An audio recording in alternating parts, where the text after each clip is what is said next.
Assalamualaikum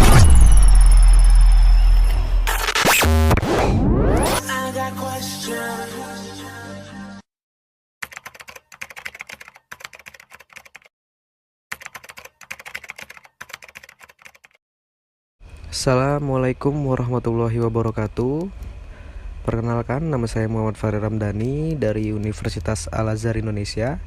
Di sini saya akan membedah atau mempresentasikan perkembangan alat bukti elektronik di era digital dan pembaharuan hukum telematika di Indonesia.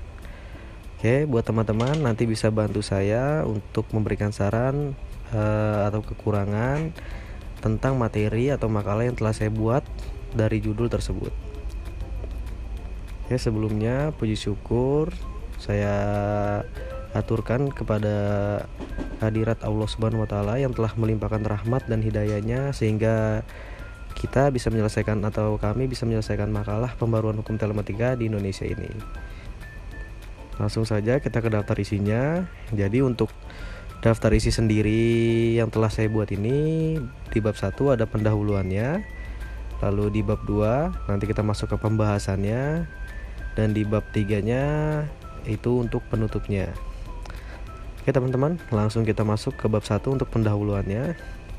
Di sini untuk latar belakangnya, dalam era digital yang semakin maju, teknologi informasi dan komunikasi atau TIK telah menjadi bagian integral dalam kehidupan sehari-hari. Salah satu contoh dari aplikasi TIK yang sangat penting adalah penggunaan alat bukti elektronik atau evidence dalam proses hukum. Alat bukti elektronik telah berkembang pesat dan menjadi lebih efektif dalam membantu proses hukum, terutama dalam mengumpulkan bukti-bukti yang diperlukan dalam suatu perkara hukum. Namun, perkembangan alat bukti elektronik juga menimbulkan beberapa tantangan hukum, seperti bagaimana mengatur penggunaan alat bukti elektronik dalam proses hukum dan bagaimana melindungi hak saksi-saksi dalam pelaku perkara. Oleh karena itu, dalam makalah ini kita akan membahas perkembangan alat bukti elektronik di era digital dan pembaharuan hukum telematika di Indonesia. Kita langsung masuk ke pembahasannya ya teman-teman. Untuk pembahasannya langsung kita masuk ke judul pertamanya, yaitu perkembangan alat bukti elektronik di era digital. Nah, di sini kita bisa baca perkembangan teknologi telah membawa pengaruh yang signifikan teman-teman untuk era sekarang, karena bukti-bukti dalam proses hukum yang dulu hanya menggunakan seperti hard disk, flash drive, dan media penyimpanan lainnya telah menjadi sangat umum dan digunakan untuk penggunaan bukti digital. Bahkan untuk sekarang pun makin banyak lagi alat-alat elektronik canggih yang bisa kita gunakan untuk bukti-bukti dalam proses hukum. Contohnya nih, dengan adanya teknologi seperti CCTV dan sensor lainnya, kita dapat mengumpulkan bukti visual dan sensor yang lebih akurat dan lebih efektif. Dengan demikian, proses pengumpulan bukti telah menjadi lebih mudah dan lebih efektif teman-teman. Jadi dengan berkembangnya era digital atau elektronik ini, itu membantu kita untuk lebih mudah juga teman-teman, kayak untuk membuktikan atau mengumpulkan alat-alat bukti dalam proses hukum. Oke. Perkembangan alat bukti elektronik di era digital telah membawa perubahan signifikan teman-teman dalam cara kita mengumpulkan dan menggunakan bukti dalam proses hukum. Alat bukti elektronik seperti informasi elektronik, data atau dokumen elektronik, dan pemeriksaan saksi dengan menggunakan telepon telah menjadi sangat penting dalam sistem pembuktian perdata. Hasil penelitian menunjukkan bahwa bukti elektronik hadir seiring dengan perkembangan zaman di era digitalisasi berbasis teknologi informasi. Dalam perkembangan teknologi, penggunaan digital signature mulai menggeser keberadaan tanda tangan konvensional yang biasa digunakan dalam perjanjian di atas media kertas. Penggunaan digital signature dalam perdagangan elektronik untuk menjaga keutuhan dan keaslian data dalam suatu dokumen elektronik. Kegiatan perdagangan yang menggunakan media elektronik sebagai alat bukti dalam sistem pembuktian di Indonesia masih terdapat kekurangan dalam proses pengadilan. Contohnya nih, misalnya dengan adanya teknologi seperti CCTV dan sensor lainnya, kita dapat mengumpulkan bukti visual yang lebih akurat dan lebih efektif. Dengan demikian, proses pengumpulan bukti telah menjadi lebih mudah dan lebih efektif dalam hukum secara perdata. Alat bukti elektronik telah dikenal sebagai alat bukti yang sah, teman-teman ya. Misalnya dengan dikenalnya online trading dalam bursa efek, pengaturan mikrofilm, serta sarana elektronik sebagai alat bukti yang sah. Oke, kita langsung masuk ke judul yang kedua aja, teman-teman. Judul yang kedua yaitu evolusi bukti elektronik. Nah, jadi seiring perkembangannya zaman, untuk alat elektronik pun perkembangannya atau evolusinya semakin banyak, teman-teman. Seperti yang tadi saya jelaskan, lewat CCTV, lewat hard disk, lewat flash disk, itu sudah bisa semua. Nah, ini untuk data dan dokumen elektronik dan pemeriksaan saksi menggunakan telepon telah menjadi sangat penting dalam sistem pembuktian perdata. Oke, dalam hukum acara perdata, alat bukti elektronik telah dikenal sebagai alat bukti yang sah. Seperti yang dijelaskan tadi di atas. Nah, dalam perkembangan hukum, Undang-Undang Nomor 11 Tahun 2008 tentang Informasi dan Transaksi Elektronik tegaskan bahwa alat bukti penyidikan, penuntutan, dan pemeriksaan di sidang pengadilan, termasuk alat bukti lain berupa informasi elektronik atau dokumen elektronik yang dibuat, diteruskan, atau dikirimkan atau disimpan dalam bentuk analog, digital, elektromagnetik, optikal, atau sejenisnya, dan atau komputer atau sistem elektronik termasuk, tetapi tidak terbatas pada tulisan, teman-teman. Nah, foto atau sejenisnya, huruf, tanda, angka, simbol, atau profesi telah diolah menjadi memiliki arti atau dapat dipahami oleh orang yang mampu memahaminya. Oke, judul yang ketiga, tantangan dalam pengumpulan dan pelestarian barang bukti elektronik. Nah, tantangannya pun banyak ini, teman-teman. Pertama, kayak pengumpulan barang bukti elektronik memerlukan teknologi yang canggih dan infrastruktur yang memadai. Kedua, pelestarian barang bukti elektronik memerlukan sistem pengelolaan yang efektif dan efisien untuk memastikan keamanan dan integritas data kita, baik data pelaku ataupun data-data pengadu. Ketiga, pengumpulan dan pelestarian barang bukti elektronik memerlukan koordinasi yang baik antara berbagai pihak, dari polisi, penegak hukum, dan instansi lainnya. Keempat, pengumpulan dan pelestarian barang bukti elektronik memerlukan peraturan yang jelas, teman-teman, dan konsisten untuk memastikan bahwa prosedur pengumpulan dan pelestarian barang bukti elektronik dilakukan secara sah dan sesuai dengan hukum. Terakhir, pengumpulan dan pelestarian barang bukti elektronik memerlukan pendidikan dan pelatihan yang terus-menerus untuk memastikan bahwa pihak-pihak yang terlibat dalam proses pengumpulan dan pelestarian barang bukti elektronik memiliki kemampuan dan pengetahuan yang diperlukan. Nah, untuk yang ini lumayan penting, teman-teman, karena di sini saya telah mencantumkan pembaruan Undang-Undang Telekomunikasi di Indonesia. Pembaruan Undang-Undang Telekomunikasi di Indonesia telah mengalami beberapa perubahan sejak Undang-Undang Nomor 36 Tahun 1999 tentang telekomunikasi. Salah satu contoh perubahan signifikan adalah Undang-Undang Nomor 1 Tahun 2024 yang mengubah beberapa ketentuan dalam Undang-Undang Nomor 11 Tahun 2008 tentang informasi dan transaksi elektronik. Perubahan ini dilakukan untuk mengikuti perkembangan teknologi dan meningkatkan efisiensi dalam penggunaan teknologi telekomunikasi di Indonesia. Perubahan lainnya adalah Peraturan Menteri Komunikasi dan Informatika Nomor 1 Tahun 2021 yang mengubah Peraturan Menteri Komunikasi dan Informatika Nomor 13 Tahun 2019 tentang penyelenggaraan jasa telekomunikasi. Perubahan ini berfokus pada peningkatan kualitas dan keamanan jasa telekomunikasi di Indonesia. Selain itu, RUU tentang perubahan atas Undang-Undang Nomor 36 Tahun 1999 tentang telekomunikasi juga telah diusulkan pada tahun 2019. RUU ini akan berfokus pada peningkatan keamanan dan keamanan data dalam penggunaan teknologi telekomunikasi, serta meningkatkan kemampuan penyelenggaraan telekomunikasi untuk menanggapi perkembangan teknologi. Oke.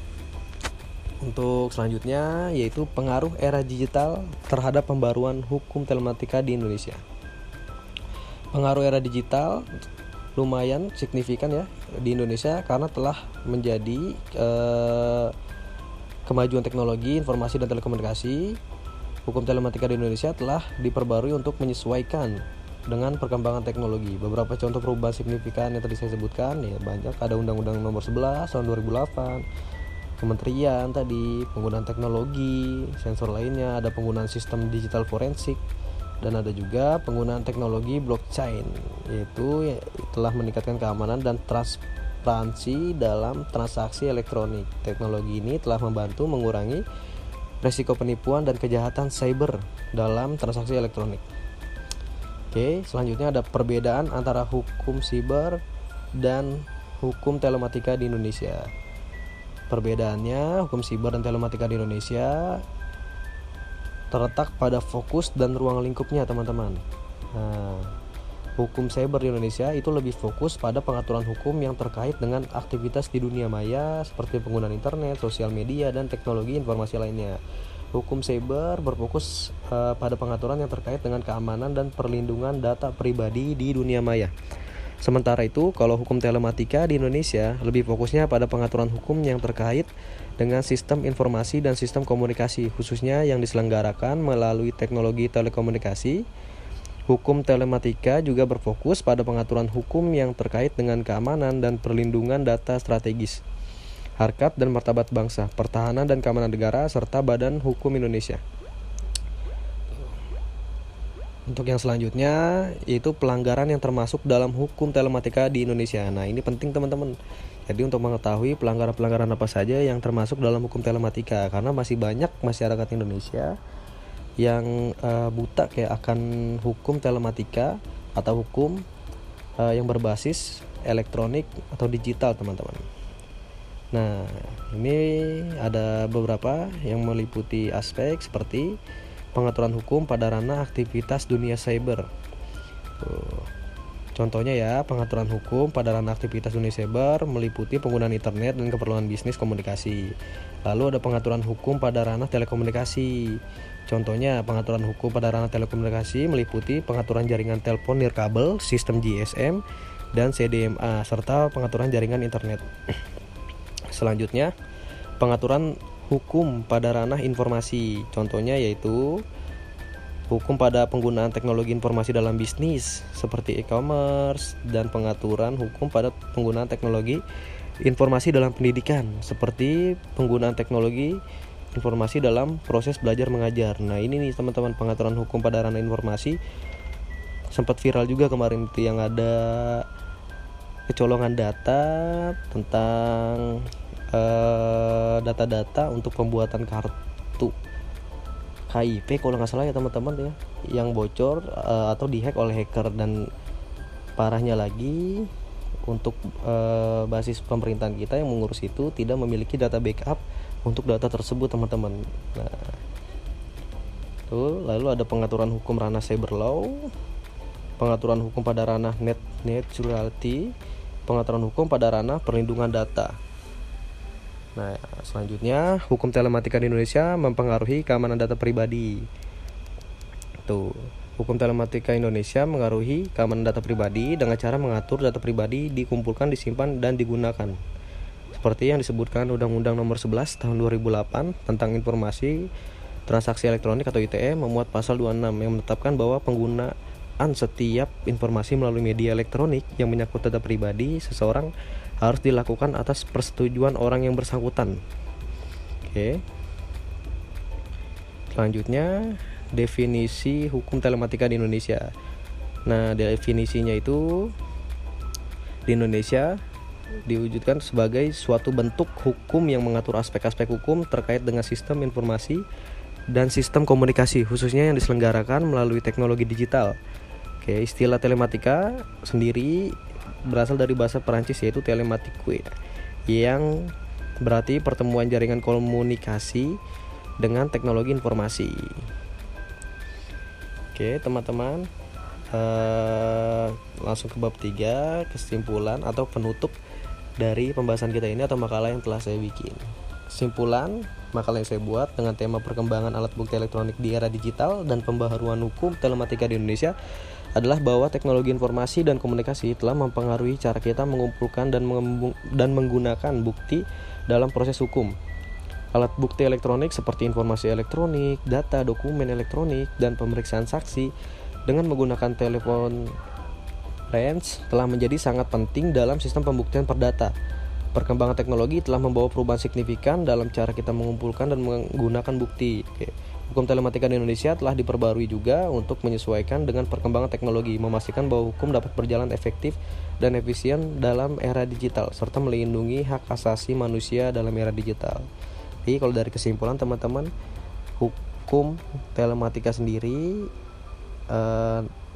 kedepannya pun kalau menurut saya itu akan terus diperbarui, karena untuk perkembangan zaman atau era perkembangan itu udah pasti selalu ada teman-teman. Jadi hukum itu bakal terus mengikuti perkembangan zaman. Yang penting itu dalam hukum ini yaitu bisa melindungi hak asasi manusia, karena banyak banget di era-era sekarang itu yang fatal kayak untuk melakukan kesalahan-kesalahan di sosial media yang cyber tadi, ataupun banyak kecolongan juga seperti data-data pribadi kita. Makanya untuk hukum telematika di Indonesia ini harus lebih diperkuat lagi dan diperketat lagi atau diperjelaskan lagi untuk setiap detail-detail perkembangan elektronik yang telah ada di Indonesia.